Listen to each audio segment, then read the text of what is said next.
मंजित अपने गहने और सास के गहनों को लेकर दुकान में बेचकर पैसे लेकर घर आ जाती है। माँ जी, सिर्फ 3 लाख रुपए का ही इंतजाम हो पाया है, बाकी के पैसे कैसे आएंगे? बेटा, अब तो एक ही चारा है, हमें जमीन भी बेचनी पड़ेगी। माँ, खेत बेच देंगे तो खाएंगे क्या? अरे बेटा, कोई दूसरा चारा भी तो नहीं है। रोहन ठीक हो जाए तो वो मेहनत करके इससे भी बड़ी जमीन ले लेगा। सास बहू मिलकर खेत भी बेच देते हैं। अब पूरे पैसे लेकर सास डॉक्टर के पास जाती है। डॉक्टर साहब, ये लीजिए सारे पैसे, बस किसी तरह मेरे बेटे को ठीक कर दीजिए। आपका बेटा ठीक तो हो जाएगा, लेकिन 6 महीने का समय लगेगा।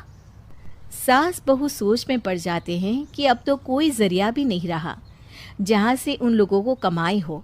अब कमाएंगे नहीं तो खाएंगे क्या?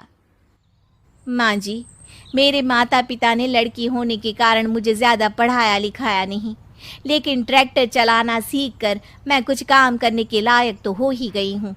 अरे बेटा, ट्रैक्टर अब कहाँ चलाएगी, खेत तो बिक गए हैं। माँ जी, मैं किसी और के खेतों में दिहाड़ी में काम कर लूँगी, कुछ तो पैसे आएंगे ही ना। ये कहकर मंजित काम करना शुरू कर देती है। जैसे तैसे उन पैसों से गुजारा चल ही रहा था। माँ जी, पास के अस्पताल से मुझे नौकरी के लिए ऑफर आया है, पैसे भी ये 4 गुना ज़्यादा मिलेंगे, और अब खाने पीने दवाई के साथ हम कुछ पैसे भविष्य के लिए भी जोड़ पाएंगे। लेकिन काम क्या है बहू? माँ जी, मुझे अस्पताल की एम्बुलेंस चलानी है। अरे, तू तो मेरी बहू नहीं, बेटा है बेटा। जरूर जा बेटा।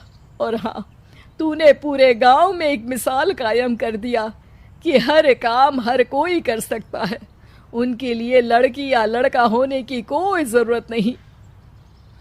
मंजित मन लगाकर काम करना शुरू कर देती है। आगे जाकर वो खुद का एम्बुलेंस भी खरीद लेती है और अब तो उसका पति भी ठीक हो जाता है और सब पहले से भी ज़्यादा खुशहाल जिंदगी जीने लगते हैं।